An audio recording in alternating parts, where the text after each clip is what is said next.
that led you to like one collaboration that I think began through TikTok, right? Mm-hmm. And that was Ladke. Yes. How did that? What happened with that? What was the story? So I saw Rehma on TikTok in Mhm. 2020, Mhm. and I thought she was the coolest girl. This is so cool, an amazing artist, just really had a vision. And I think as South Asian artists, a lot of us are in the inception phases of creating music. Yeah. So there's such a wide variety of South Asian artists, right? And there are a lot of people that are still developing right now. So it's rare to see someone that's on the come up that's just has it. Yeah. And I saw her, and she was one of the first artists that I looked at and I listened to that I was just like, this girl just has it.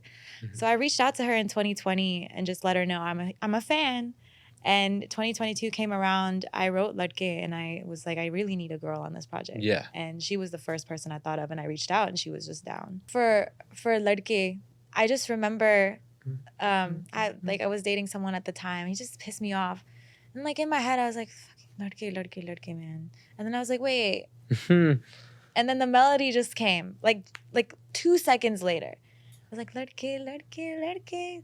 And then I was like, ooh, cool. And then all of a sudden, I like took my pen and took my paper, and then I just wrote. I didn't think, I just like word vomit. And it's just, like, I didn't change one lyric, it just flew. Really? And no, the next, I don't want to butcher it. The next lines go, Ladke, and then goes.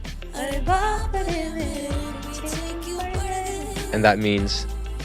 Why the fuck are they all after me, man? That's so hard. After me. But yeah, it's just because I feel so intensely, and then the words just come on their own. Mm-hmm. And so that was, you said, during a breakup at that point? No, just while I was dating. Oh wow. Yeah. And so you come like, hey, look, I made this song about you. Yeah, man, that was like, a little tough. But I was grateful. The person I was dating at the time was very supportive of what I was doing. So they were like, oh, cool. This is like the hardest diss track I've ever heard. Yeah. Listen, if you're going to diss someone, at least it's me, right? Yeah. That's hard. That's so hard. What I love about that song specifically, it's so properly first generation.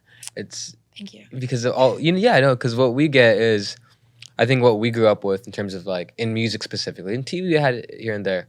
A lot of the artists kind of like peddled the backstory, the culture, where I felt like this was like finally like this is an anthem for brown girls in America who are like fucking tired of some toxic ass brown dudes. Like, amen. Like that's something so specific to I think our subculture, right? Yeah. And we're absolutely. so new. We came in the 80s and 90s, and now we're developing. Mm-hmm.